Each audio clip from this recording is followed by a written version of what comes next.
చేత బంధనాల నుంచి విముక్తి కోరుకుంటాడు. బంధ విముక్తి. ఆ బంధ విముక్తినే లిబరేషన్ అంటాం మనం, ముక్తి మోక్షం. That out of struggle comes liberation from the bonds of action. చేత కర్మ సిద్ధాంతం చేస్తూనే ఉండాలి. దేని నుంచి విముక్తి అంటే కర్మ సిద్ధాంతం నుంచి విముక్తి. జన్మ పునర్జన్మ ఉన్నంత వరకు కూడా కర్మ చేయక తప్పదు, కర్మ చేస్తూనే ఉంటాడు. అడిగినా అడగకపోయినా కర్మ చేస్తూనే ఉంటాడు ఉన్నంత వరకు కూడా. జన్మ పుట్టడం చావడం అనే ప్రక్రియ ఉన్నంత వరకు కూడా. చేత ఆ కర్మ నుంచి విముక్తి కావాలంటే ఆఖరి మరణం కావాలి. అంటే ముందర అంతా ఆ ప్రాసెస్ అంతా అయి తీరవలసిందే. 84 లక్షల జన్మలు మానవుడుగా ఉండి తీరాలి. అంచేత 84 లక్షల జన్మలోనే సత్యాన్ని కనుక్కుంటాడు. Is only concern about concern. తన నిజమైన దేని గురించి అయితే కావాలని కోరుకుంటున్నాడో దాని గురించి తాపత్రయం మొదలవుతుంది వాడికి, మానవుడికి. విముక్తి చేయడమే తన ధ్యేయం కింద అవతార పురుషుడికి. Is only concern about concern. అంచేత దేని గురించి అయితే మానవుడు పట్టించుకోవట్లేదో దాని గురించి పట్టించుకోవాలి అని చెప్పి అదే ధ్యేయంగా అవతార పురుషుడు చేస్తూ ఉంటాడు. దేన్ని పట్టించుకోవట్లేదంటే మానవుడు ఈ భగవంతుని గురించి పట్టించుకోవట్లేదు, ప్రపంచం గురించి పట్టించుకుంటున్నాడు. భగవంతుని ఎలా నిర్లిప్త పెడుతున్నాడు. చేత నిజంగా దేని గురించి పాకులాడాలో ఆ విషయం అవతార పురుషుడు తెలియజేస్తాడు. అదే భగవంతుని స్థితి అని. చేత he is only concern about concern అంటే అది. In those who contact him he awakens a love. ఎవరైతే ఆయన పరిధిలోకి వస్తారో, అంటే అవతార పురుషుడు యొక్క పరిధిలోకి వస్తారో, ఆయన ప్రేమ వలయంలో చిక్కుకుంటారో వాళ్ళకి ఒక మేల్కొల్పు కలుగుతాడు. అవేకెన్స్ ఎ లవ్ అంటే నిద్రాణమై ఉన్న ప్రేమ. అందరిలోనూ ప్రేమ ఉంది వస్తులో, దాన్ని అవతార పురుషుడు మేల్కొల్పుకుంటాడు. మానవుల్లో నిద్రాణమై ఉన్న ప్రేమని మేల్కొల్పుతూ ఉంటాడు అవతార పురుషుడు. ఎవరికి జరుగుతుంది ఈ ప్రక్రియ? దాన్ని ఆశ్రయించిన వాళ్ళకి మాత్రమే, అవతార పురుషుని ఆశ్రయించిన వాళ్ళకి మాత్రమే అని చెప్తున్నారు. In those who contact him అన్నారు అంతే. ఆయన ఎవరైతే కాంటాక్ట్ చేస్తారో, ఆయన పరిధిలోకి ఎవరు వస్తారో వాళ్ళకి ఒక మేల్కొల్పు ఇస్తారు. ఆ మేల్కొల్పు ఏంటంటే ప్రేమకి మేల్కొల్పు, నిద్రాణమై ఉన్న ప్రేమని. Those who contact him he అవేకన్స్ A love. ఆ ప్రేమ ఎటువంటిది? That consumes all selfish desires. ఈ ప్రేమ అగ్ని లాంటిది. ఆ ప్రేమాగ్నిలో ఇవన్నీ దహించిపోతాయి. ఇవి స్వార్థపూరితమైన కోరికలు, సెల్ఫిష్ డిజైర్స్ అన్నారు ఇక్కడ. సెల్ఫిష్ డిజైర్స్ అంటే నాకే కావాలి, నేనే పొందాలి అని. స్వార్థపూరితమైన కోరికలు. కోరిక అంటేనే స్వార్థపూరితం. పద్మావతి గారు కొంచెం అన్మ్యూట్ చేసుకుంటారా? డిస్టర్బెన్స్ వస్తుంది.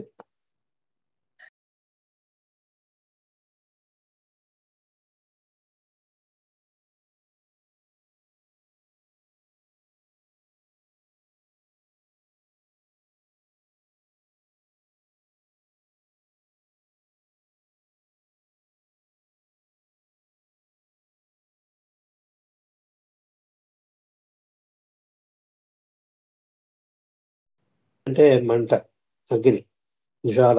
అది జ్వాల ఏమిటి? ఒకే ఒక్క కోరిక. ఆ ఒక్క కోరిక ఏమిటంటే భగవంతునికి సేవ చేయాలి, భగవంతునికి సేవ చేయాలి అని ఒకే ఒక్క కోరిక అని ప్రేమాగ్నిలో ఆ కోరికలన్నింటిని కూడా చేస్తారు అని చెప్తున్నారు అనమాట. కాల్చి వేస్తారు. ఏ కోరికల్ని? స్వార్థపూరితమైన కోరికల్ని. మానవుని యొక్క స్వార్థపూరితమైన కోరికలన్నీ కూడా ప్రేమాగ్నిలో. ఆ ప్రేమాగ్ని ఎలాంటిది? భగవంతుడు మాత్రమే కావాలని ప్రేమ, భగవంతుడే కావాలి అని ఆయనకే సేవ చేస్తూ ఉండేటటువంటి ప్రేమాగ్నిలో దహింపు చేస్తారు. Those who consecrate their lifes అంటే త్యాగం చేయడం అనమాట. ఎవరైతే వారి యొక్క జీవితాలనే పణంగా పెడతారు, వాటిని త్యాగం చేస్తారు. దేనికి పణంగా పెడతారు, దేనికి త్యాగం చేస్తారు? Those who consecrate their lives to to him gradually become identified with him. అవతార పురుషుని యొక్క పాదాల చెంత ఎవరైతే వాళ్ళ జీవితాన్ని పణంగా పెట్టి అవతార పురుషునికి అర్పించేస్తారో, అవతార పురుషుని పాదాల చెంత వాళ్ళ జీవితాన్ని పెట్టి అవతార పురుషుడికే వాళ్ళ జీవితాన్ని అంకితం చేసేస్తారో అటువంటి వారు. Those who consecrate their lives to Avatar gradually become identified with him in consciousness. చేత అవతారాన్ని వాళ్ళకి చైతన్యపూర్వకంగా అనుభవించే స్థితికి చేస్తారు. మనస్సుతోటి అవతారాన్ని అంగీకరించడం కాదు, మనం మనస్ఫూర్తిగా మెహర్ బాబా అవతారాన్ని చెప్పి మనం నమ్ముతున్నామండి అంటే పైదే మార్పు చెందుతుంది, నాశనం అయిపోతుంది. మనస్సు చంచలమైంది. మనస్ఫూర్తిగా కాదు, చైతన్యపూర్వకంగా అనుభవంలోకి అవతార పురుషుని, బాబా అవతార పురుషుని చైతన్యానికి మనం చేరుకోవాలి. చేత ఆ స్థితికి తీసుకెళ్తాడు అనమాట.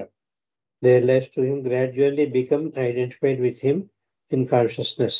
చైతన్యంలో తన చైతన్య స్థాయికి మానవాన్ని కూడా తీసుకెళ్తాడు. దైవీ చైతన్య స్థాయికి మానవ చైతన్యంతో ఉన్న మానవుల్ని ఏ మానవులు అయితే తనకి వాళ్ళ జీవితాన్ని తన పాదాల చెంత పెట్టి అంకితం చేస్తారో అటువంటి మానవుల్ని తన స్థాయికి తీసుకెళ్తారు.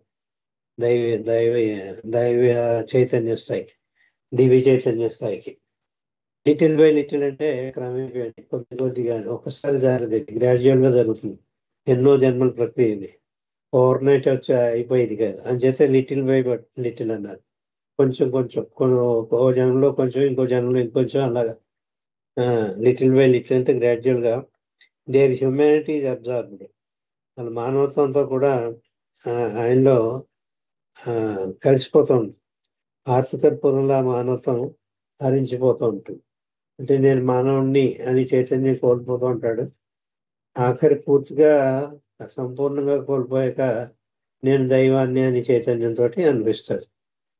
అంతవరకు కూడా నేను మానవుణ్ణి అని చైతన్యంతో, మానవ చైతన్యంతో మాత్రమే ఉన్న మానవులంతా కూడా ఆయన ఆశ్రయించిన తర్వాత ఆ మానవుణ్ణి అని చైతన్యం పోగొట్టుకుని నేను దైవాన్ని అని చైతన్యం, అహం బ్రహ్మస్మి, నేనే భగవంతుణ్ణి అని చైతన్యాన్ని పొందుతారు,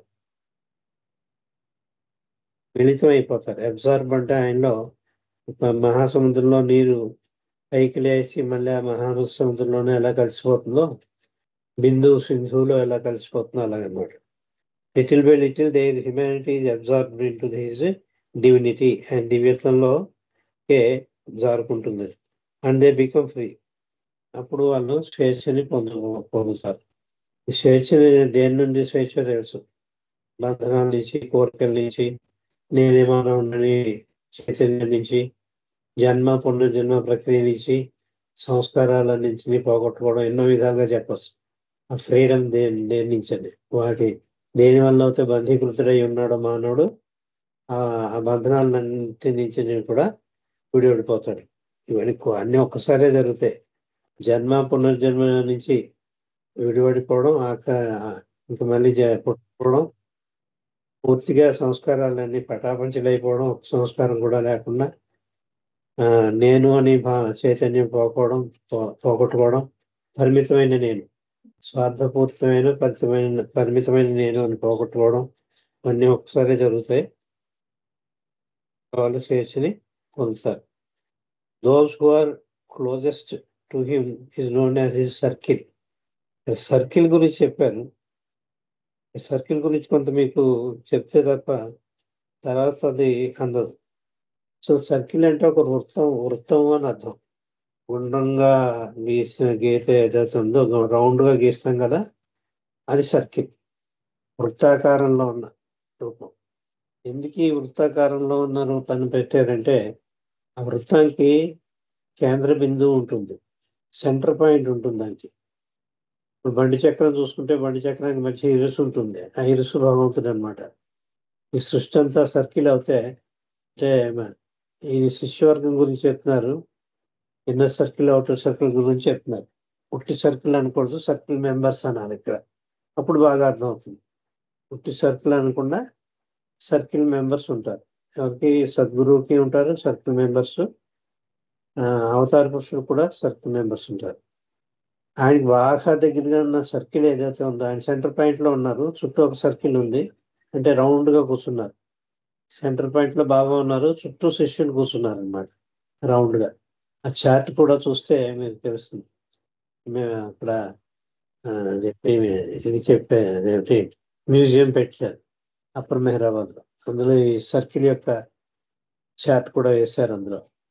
ఈ సర్కిల్ మెంబర్స్ ఎన్ని సర్కిల్స్ ఉంటాయంటే ఎంతమంది ఉంటారు కాదు మనం తెలుసుకోవాల్సింది, సర్కిల్స్ ఎన్ని ఉంటాయి, ఎంతమంది వరుసలో కూర్చుంటారు. ముందర అవతార పురుషుడికి అతి సన్నిహితంగా ఉన్న వాళ్ళు కొంతమంది కూర్చుంటారు, వాళ్ళు ఇన్నర్ సర్కిల్ అంటారు. ఒక్కళ్ళు ఇన్నర్ సర్కిల్. మొత్తం ఎన్ని ఉంటాయంటే 10 సర్కిల్స్ ఉంటాయి, అంటే 10 వరుసల్లో కూర్చుంటారు. బాబా మెహర్ బాబాకి అవతార పురుషుడికి అతి సన్నిహితమైన వాళ్ళు వీళ్ళంతా కారణ జన్ములు అనమాట, అతి సన్నిహితమైన వాళ్ళు. వాళ్ళు గాడ్ రిలేషన్ పొందక్కర్లేదు, ఆల్రెడీ గాడ్ రిలేజ్డే కారణ జన్ములు వాళ్ళంతా. ఆ సర్కిల్ వాళ్ళు 10 సర్కిల్స్ లో ఉంటారు. వాళ్ళు అతి సన్నిహితంగా ఉన్న సర్కిల్ నెంబర్ 1 అవుతుంది అది. దాని బయటిది, దానికంటే బయటిది 2 అవుతుంది, దానికంటే బయటిది 3, 4, 5, 6, 7, 8, 9, 10 అలా. అంటే 10వ సర్కిల్లో ఉన్న వాళ్ళు అవతార పురుషుడికి చాలా దూరంగా ఉన్నారు. 1వ సర్కిల్లో ఉన్న వాళ్ళు అవతార పురుషుడికి అతి సన్నిహితంగా ఉన్నారు. సెంటర్ పాయింట్ లో ఉన్న అవతార పురుషుడికి, లేకపోతే భగవంతుడు అనుకోవచ్చు, సద్గురు అనుకోవచ్చు, అవతారం అనుకోవచ్చు, ఎవరికైనా వాళ్ళు అతి సన్నిహితంగా ఉన్న సర్కిల్ ఏదంటే అంటే సర్కిల్ నెంబర్ 1, 1వ సర్కిల్. వాళ్ళని ఇన్నర్ సర్కిల్ అన్నారు. ఆంతరంగిక శిష్యులు అనొచ్చు. అతి సన్నిహితమైన ఆంతరంగిక శిష్యులు ఇన్నర్ అన్నారు. లోపల ఇన్నర్గా, అవుటర్ కాదు, బయట లేరు, వాళ్ళు దూరంగా లేరు, చాలా సన్నిహితంగా ఉన్నారు. వాళ్ళకిను ఈ సెంటర్ పాయింట్ లో ఉన్న అవతార పురుషుడికి మధ్యకి ఏది లేదు, ఏ దూరం లేదు, ఏమీ లేదు కూడా, అంత సన్నిహితంగా ఉన్నారు. వాళ్ళ తర్వాత నేను నెక్స్ట్ ఇంకా అవతారనే ఉన్నాడు అనమాట. అది ఇన్నర్ సర్కిల్ అనండి, సర్కిల్ నెంబర్ 1 అనండి, ఏదైనానండి. మిగిలిన 2, 3, 4, 5, 6, 7, 8, 9, 10 సర్కిల్స్ అన్ని కూడా, మిగిలిన 9 సర్కిల్స్ కూడా సంఖ్య పెరిగి కొద్దీ కేంద్ర బిందువులో ఉన్న అవతార పురుషుడు దూరంగా ఉంటారు. వాళ్ళు 10వ వరుసలో ఉన్న వాళ్ళు ఇంకా దూరంగా ఉంటారు, 2వ వరుసలో ఉన్న వాళ్ళు కొంచెం దూరం, 3 ఇంకా దూరం, 4 ఇంకా దూరం, 5 ఇంకా దూరం, 6 ఇంకా దూరం, 7 ఇంకా దూరం, 8 ఇంకా దూరం, 9 ఇంకా దూరం, ఆఖరికి 10 చాలా దూరం. చేత ఈ 10 సర్కిల్స్ లో శిష్యులు ఉంటారు బాబాకి. దాన్ని మనం మండలి అని కూడా చెప్పుకుంటూ ఉంటాం.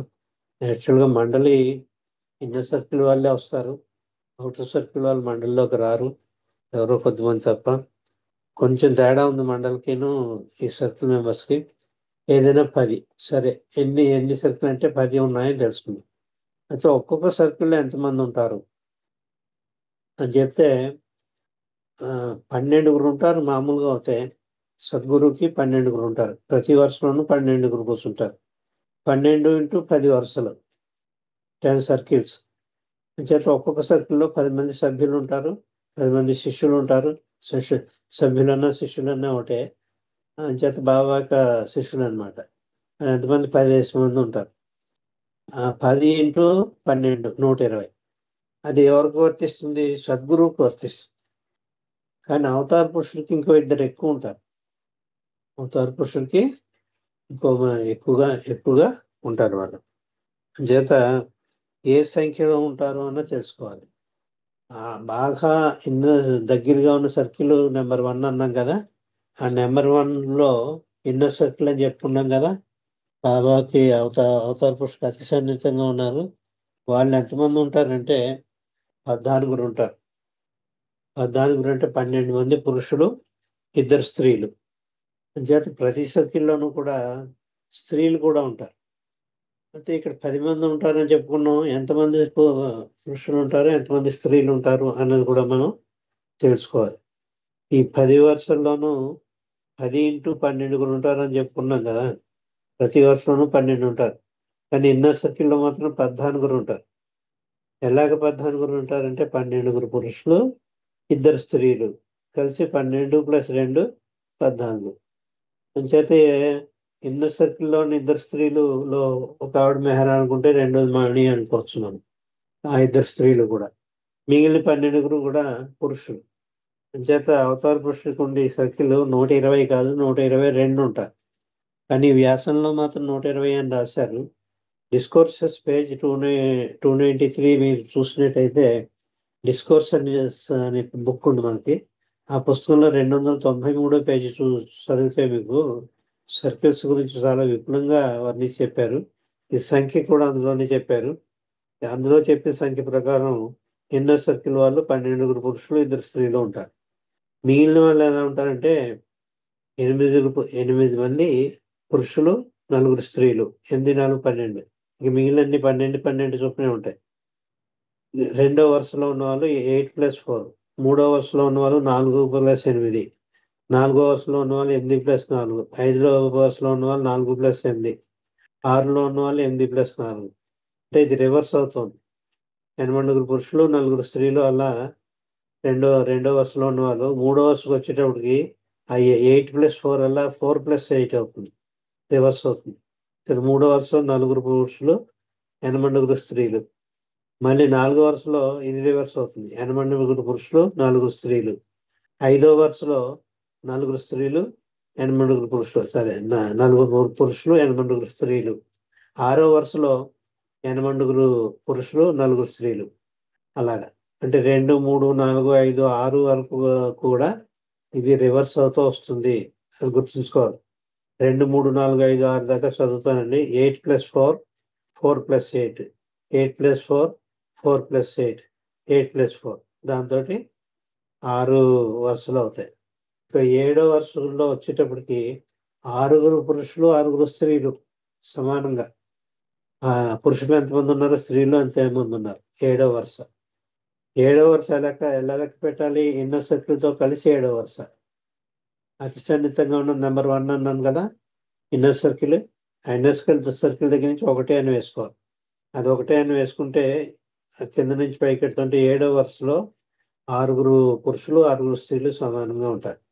మళ్ళీ ఇక్కడ 8వ వరుస వచ్చేటప్పటికి 8 పురుషులు 4 స్త్రీలు.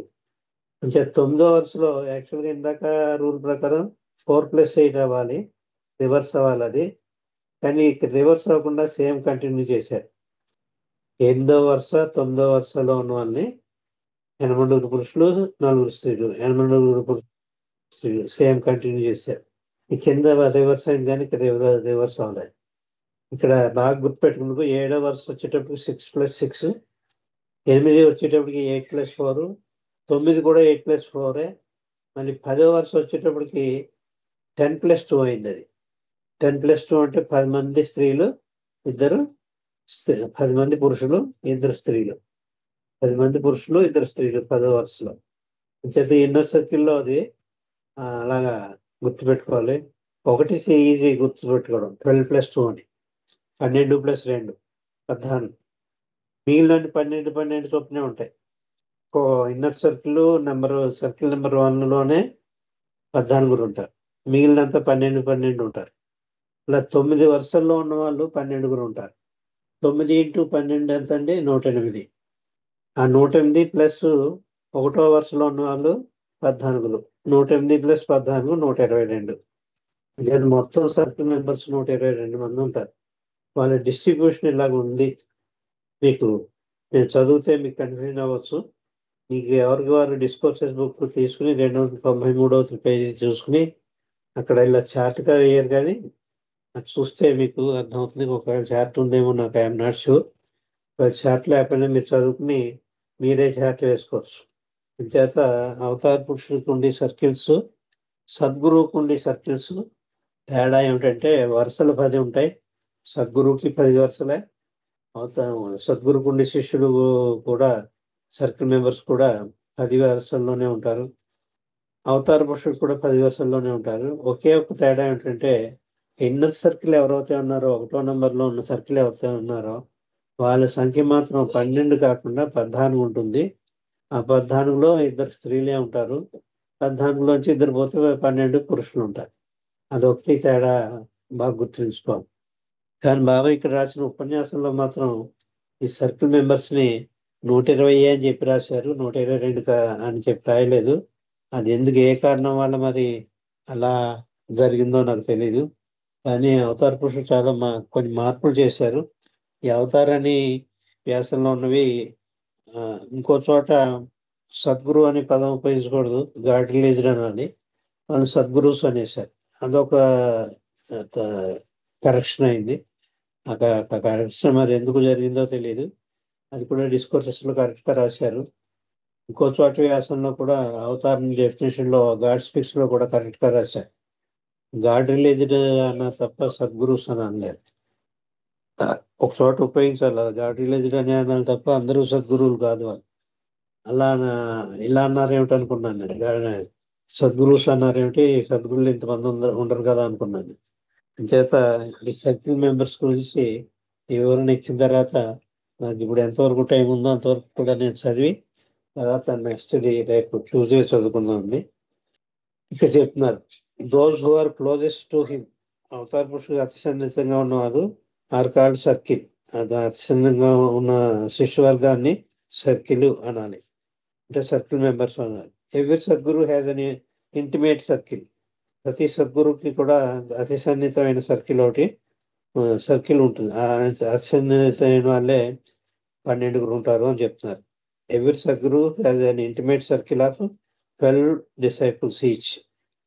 ఒక్కొక్క దాంట్లో ఒక్కొక్క వరుసలో 12 చొప్పున ఉంటారు ప్రతి సద్గురువుకి కూడా. సద్గురువుకి వచ్చేటప్పుడు ఇది అయితే ఈ ఎక్స్ట్రా 2 ఉండరు. 120 మంది సద్గురువులు, సర్కిల్ మెంబర్స్ 120 మందే సద్గురువుకి. అవతార పురుషులకు మాత్రం 122 మంది, ఇద్దరు ఎక్కువ. అది గుర్తుంచుకోవాలి. సర్కిల్ మెంబర్స్ నెంబర్ ఎంతంటే సద్గురువుకి అయితే 120, అవతార పురుషుకి అయితే 122. అది ఆ ఇన్నర్ సర్కిల్లోనే తేడా వస్తుంది, మిగిలిన సేమే. ఆ ఇన్నర్ సర్కిల్లో 12 + 2 వస్తుంది, 14 వస్తుంది. అక్కడే 2 ఎక్కడ ఎక్స్ట్రా వస్తుంది. So every Sadguru has an intimate circle of 12 disciples who, in point of realization, are made equal to the Sadguru himself. వీళ్ళకి గాడ్ రిలేషన్ రాగానే ఏ స్థాయికి తీసుకెళ్ళబడతారంటే సద్గురు స్థాయికి తీసుకెళ్ళబడతారు. ఇన్నర్ సర్కిల్లో ఉన్న వాళ్ళు గాడ్ రిలేషన్ రాగానే వాళ్ళు సద్గురువులు అయిపోతారు. 5 సద్గురులు ఎవరో, మొత్తం 8 సద్గురువులు ఉంటారు. డ్యూటీస్ ఉన్న వాళ్ళు 5, డ్యూటీ లేని వాళ్ళు 3. అంచేత 5 + 3 8 సద్గురు. అంచేత వెయిటింగ్ లిస్ట్ లో 3లో ఒకళ్ళు అవుతారు అన్నట్టు. ఆ వెయిటింగ్ లిస్ట్ లో 3 ఉన్న తర్వాత మామూలుగా డ్యూటీస్ ఉన్న సద్గురువులు 5 వరుసలోకి చేస్తుంటారు. అది అక్కడ. అంచేత who in point of realisation అంటే ఈ గాడ్ రిలేషన్ వచ్చిన తర్వాత are made equal to Sadgurus. వాళ్ళు సద్గురు స్థాయికి తీసుకెళ్ళబడతారు. Though they differ from him in function and authority. ఈ సద్గురు స్థాయికి తీసుకెళ్తారు, కానీ వీళ్ళ ఈ సద్గురువుల్లోనే ఫంక్షన్లోను అథారిటీలోను తేడాలు ఉంటాయి. అదే చెప్పాను ఇందాక. ఫంక్షనింగ్ సద్గురుస్ 5 ఉంటారు, నాన్ ఫంక్షనింగ్ సద్గురుస్ 3 ఉంటారు. ఈ 3కి కూడా అధికారాలు ఏమి ఉండవు, ఫంక్షన్స్ కూడా ఉండవు. 5 మాత్రం ఫంక్షన్స్ ఉంటాయి, అంటే డ్యూటీస్ ఉంటాయి, అధికారాలు కూడా ఉంటాయి. అంచేత ఫంక్షన్ ఎప్పుడైతే ఉందో వాళ్ళు చేయవలసిన పని, డ్యూటీస్ ఎప్పుడైతే ఉన్నాయో అధికారాలు కూడా ఉండాలి. అధికారం లేకుండా కలెక్టర్కి ఏ అధికారం లేకుండా కలెక్టర్ ఉద్యోగం చేయమంటే చేయలేడు. అలాగే మినిస్టర్కి ఏ అధికారం లేకుండా ఊరికే నువ్వు మినిస్టర్ అంటే అలాగా అధికారాలు కూడా ఇవ్వాలి. అలాగే వీళ్ళకి కూడా అధికారం ఉన్న చోటే అధికారం ఉన్న వాళ్ళు, అధికారం లేని వాళ్ళు అని 2 వర్గాలు ఉన్నాయని చెప్తున్నారు బాబా ఇక్కడ. There are made equal to Sadguru himself, though they differ from him in function and authority. ఈ అవతార పురుషులు కానీ సద్గురు కానీ ఫంక్షన్లోనూ అథారిటీలోనూ వీళ్ళకి తేడా ఉంటుంది. సద్గురుకి ఎక్కువ పవర్స్ ఉంటాయి, వీళ్ళకి మాత్రం అంత పవర్స్ ఉండవు. ఇన్ అవతారిక్ పీరియడ్స్, ఇదంతా సద్గురు గురించి చెప్పారు. ఇప్పుడు అవతారిక్ పీరియడ్స్ గురించి చెప్తున్నారు. In avataric periods the avatar has a circle of 120 disciples ఉన్నారు. అదే ఇక్కడే పొరపాటు రాశారు. In avataric periods the avatar has a circle of 122 disciples అని రాయాలి, అని 120 అని రాశారు. అది ఎలా దొల్లిందో తెలియదు మరి. అలా ఎందుకు ఇది పడిందో తెలియదు. All of whom experience realization. ఈ 122 మంది కూడా గాడ్ రిలేషన్ పొందిన వారే. ఎవరు సర్కిల్ మెంబర్స్ అంతా కూడా వాళ్ళకి తథ్యంగా గాడ్ రిలేషన్ వస్తుంది, గ్యారంటీ అనమాట. Experience realization and work for the liberation of others. వీళ్ళు గాడ్ రిలేషన్ ఇవ్వడం ఎందుకుట, ఇతరులని వాళ్ళకి సన్మార్గంలో నడిపి, సన్మార్గం అంటే ఆధ్యాత్మ మార్గంలో నడిపి ఆఖరికి భగవంతుల్లో ఐక్యం చేయడం, ముక్తి మోక్షం ఇవ్వడం, లేకపోతే వాళ్ళకు కూడా గాడ్ రిలేషన్ ఇవ్వడం చేస్తారు. చేత వాళ్ళకి డ్యూటీస్ ఉంటాయి. మానవాళికి మేలుకొల్పి మానవాళ్ళని భగవంతుని ఏడల ఆసక్తి పెంచి భగవదారాధన చేస్తే ఆఖరికి భగవంతుల్లో లీనమైపోవడం కానీ, లేకపోతే బ్రతికుండగానే సద్గురు స్థితికి వెళ్ళడం కానీ జరుగుతుంది. ఆధ్యాత్మ మార్గంలో ఆధ్యాత్మ మార్గంలో ప్రవేశింపజేయడం, ఆధ్యాత్మ మార్గంలో ప్రవేశించిన తర్వాత అందులో ముందుకు సాగడానికి కూడా వాళ్ళకి సహాయపడాలి. సద్గురు సహాయాన్ని అందే ఆధ్యాత్మ మార్గంలో అడుగు పెట్టడానికి కూడా అర్హత లేదు మనకి. ఆధ్యాత్మ మార్గంలో అడుగు పెట్టామంటే సద్గురు సహాయం ఉందనే చెప్పుకోవాలి. ఆయన సహాయంతో అడుగు పెడతాం ఆధ్యాత్మ మార్గంలో. అక్కడి నుంచి 6 చైతన్య భూమికలు, ఏడవ చైతన్య భూమికలు భగవంతుడే కాబట్టి 6 చూసుకున్నాం. 6 చైతన్య భూమికలు ప్రయాణింపజేసేది కూడా సద్గురు సహాయం వల్లే. సద్గురు సహాయం లేకుండా ఎవరు కూడా చైతన్య భూమికలు స్థాయిలు కూడా మారలేరు. జనరల్ గా బహుకొద్ది జన్మల్లోనే ఒకే జన్మలో అన్ని చైతన్య భూమికలు దాటడం జరుగుతుంది. ఎన్నో జన్మలు ఎత్తక్కర్లేదు. ఒక జన్మలో కొన్ని, తర్వాత ఇంకో జన్మలో కొన్ని అని అనుకోవడం కరెక్ట్ కాదు. ఒక జన్మలోనే సప్త చైతన్య భూమికలు దాటడం జరుగుతుంది. జత in avatar periods the avatar has a circle of 122 disciples, all of whom experience realization. వీళ్ళంతా కూడా గాడ్ రిలేషన్ స్థాయికి తీసుకెళ్ళబడతారు వాళ్ళ పని అయ్యాక. And work for the liberation of others. అలాగే సద్గురు స్థాయికి తీసుకెళ్ళబడిన తర్వాత ఇతర మానవాళ్ళని ముక్తి మోక్షం సంపాదించి మార్గంలో నడిపి ఆ విధంగా వాళ్ళకి ఈ సద్గురు సహాయపడుతూ ఉంటారు. వాళ్ళకి ఆధ్యాత్మిక చింతన పెంచి ఆధ్యాత్మికంగా కూడా ఎదిగేటట్టు చేస్తారు. ఆధ్యాత్మికతని అని ప్రసాదాన్ని ఇస్తారు వాళ్ళకి. వీళ్ళు their work is not only for contemporary humanity. Their work అంటే ఇక్కడ ఎవరు? Circle members work. ఆ సర్కిల్ మెంబర్స్ వరకు వాళ్ళ సమకాలికులకే కాక రాబోయే తరానికి కూడా ఇస్తారు. Their work is not only for contemporary humanity but for posterity as well. రాబోయే జనాలకు కూడా, రాబోయే తరాలకు కూడా వాళ్ళ ఆధ్యాత్మిక సంపదని పంచిపెడతారు Sadguru. The unfoldment of life and consciousness for the whole avataric cycle అన్నారు. అన్ఫోల్డ్మెంట్ ఆఫ్ లైఫ్ అంటే జీవితం, అన్ఫోల్డ్మెంట్ అంటే వికాసం అన్నమాట. దాని యొక్క పరమార్థం. అన్ఫోల్డ్మెంట్ అంటే పరమార్థం. దేని యొక్క పరమార్థం? జీవితం యొక్క పరమార్థం. ఏ జీవితం యొక్క పరమార్థం? మానవ జీవితం యొక్క పరమార్థం. అంచేత అన్ఫోల్డ్మెంట్ ఆఫ్ లైఫ్ అంటే మానవ జీవితం యొక్క పరమార్థము. అండ్ కాన్షియస్నెస్, చైతన్య వికాసం. ఇక్కడ అన్ఫోల్డ్మెంట్ ఆఫ్ కాన్షియస్నెస్ అంటే వికాసం అన్నమాట. మానవ చైతన్యం నుంచి దైవీ చైతన్యానికి చేరాలి వీళ్ళు. నేను మానవుడిని అని చైతన్యం పోగొట్టుకుని నేను దైవాన్ని అని దివ్య చైతన్యాన్ని పొందాలి. అంచేత unfoldment of life and unfoldment of consciousness, ఈ రెండు కూడా the unfoldment of life and unfoldment of consciousness for the whole avataric cycle. ఈ అవతారిక సైకిల్ అందరికీ కూడా, అంటే సర్కిల్ మెంబర్స్ అందరికీ కూడా, which has been mapped out in the creation world.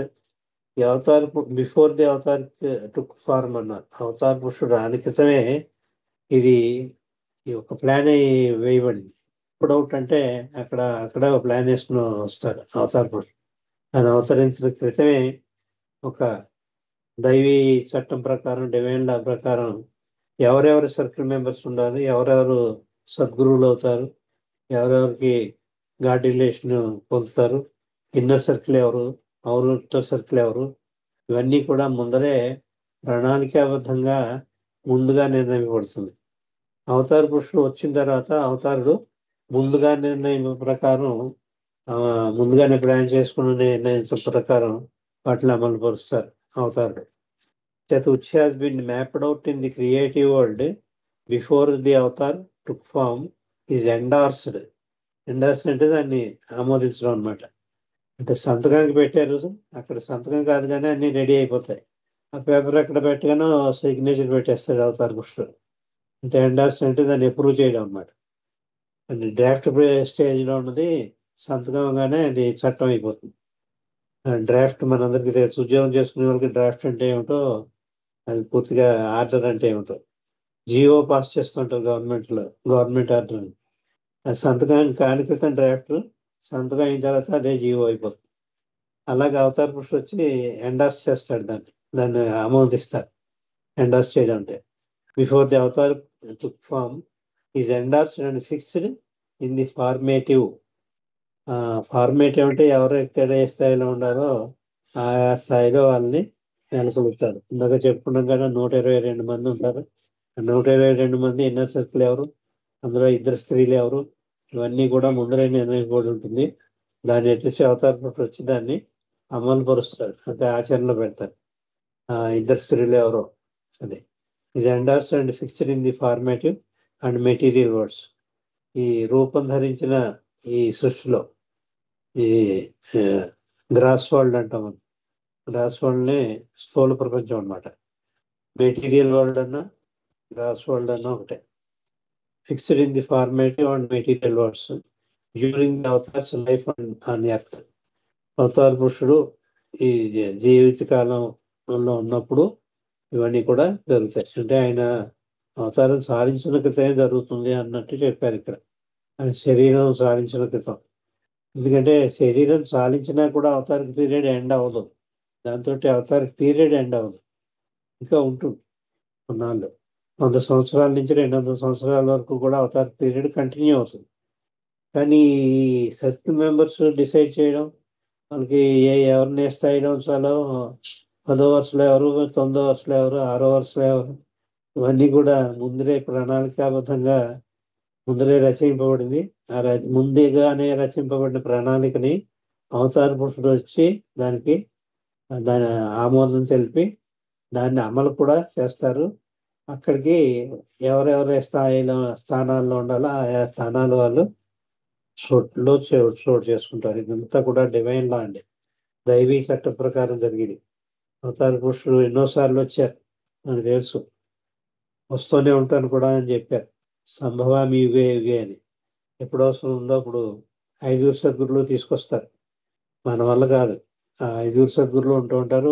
వాళ్ళ ప్రమేయం వల్లే, వాళ్ళ అభ్యర్థన మేరకే అవతార పురుషుడు అవతరిస్తూ ఉంటాడు. ఇక్కడ పరిస్థితులను బట్టి వాళ్ళు అభ్యర్థన చేస్తూ ఉంటారు. వాళ్ళ చేతిలో ఉంటే వాళ్ళు అభ్యర్థన చెయ్యరు, సద్గురువుల చేతిలో ఉంటే వాళ్ళ చేయి దాటిపోతుంది, వాళ్ళు ఇంకేం చేయలేని స్థితి వస్తుంది. అంత అధర్మం పెరిగిపోతుంది. అంత అధర్మం పెరిగిపోయినప్పుడు సద్గురువులు వాళ్ళని కంట్రోల్ చేయలేక అప్పుడు అవతారిని రాక కోసం అభ్యర్థన చేస్తారు.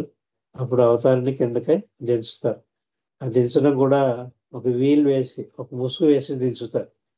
ఆ 5 సద్గురువులు కలిసి వేస్తారట ముసుగు. ఆ 5 సద్గురులే మళ్ళీ కలిసి ముసుగు తీయడం కూడా వాళ్ళే తీస్తారట. కొంతకాలం అవతారు ప్రపంచంలో ఆయన వర్క్ స్టార్ట్ చేసిన తర్వాత, అవతారుడు పూర్ణావతారుడు అయిన తర్వాత, పూర్తిగా మేనిఫెస్టేషన్ అయిన తర్వాత అప్పుడు ఆ ముసుగు తీసేస్తే అప్పుడు అవతార పురుషుడు ఫుల్ ఫ్లెడ్జ్డ్గా ఆయన పని చేయడం మొదలు పెడతారు. అంచేత format and material words during the avatar's life on earth అన్నారు. ఈ భూప్రపంచం మీద మాత్రమే, ఇంకో ప్లానెట్ మీద ఎక్కడ అవతరించడు, అది ముఖ్యం. అందుకే ఖచ్చితంగా ఇక్కడ ఎర్త్ అని రాశారు. ఎర్త్ అని ప్లానెట్ అంటే ఈ భూగోళం మీదే మాత్రమే అవతారుడు అవతరించడం సంభవిస్తుంది. ఇంకెక్కడా కూడా వేరే గోళాల మీద ఎక్కడ కూడా అవతారుడు అవతరించడు. ఎన్నో గోళాలు ఉన్నాయి, ప్లానెట్స్, నక్షత్రాలు, గోళాలు, 3 ప్రపంచాలు ఉన్నాయి. అవన్నిట్లోనూ కూడా అంచేతే భూమాత అని చెప్తుంటాం. భూప్రపంచం చాలా పుణ్యం చేసుకుంది, ఈ భూప్రపంచం మీదే అవతారుడు కాళ్ళు పెడతాడు, ఇవన్నీ చెప్పుకుంటూ ఉంటాం. పుణ్యభూమి అంటూ ఉంటాం. పుణ్యభూమి నా దేశం స్మరాస్మరామని ఎక్కువ మంది అవతార పురుషులు మన భారతదేశ పుణ్యభూమిలోనే అవతరించారు ఎక్కువ మంది. చేత material during the avatar's life అనేస్తున్నారు. తర్వాత అవతార్ అవేకెన్స్ కాంటెంపరీ హ్యుమానిటీ. ఆయన సమకాలికులైన ప్రజానీకాన్ని అందరికీ కూడా మేల్కొల్పు చేస్తారు. వాళ్ళు అజ్ఞానాన్ని నిద్ర నుంచి మేల్కొల్పు. I have come not to teach but awaken అన్నారు. ఆ అవేకనింగ్ అవతార పురుషులు మాత్రమే చేస్తారు. ఆ అవేకనింగ్ ఎవరికి? ఆయనకి సమకాలికులైన మానవాళికి. ఈ సమకాలికుడు అంటే ఆయన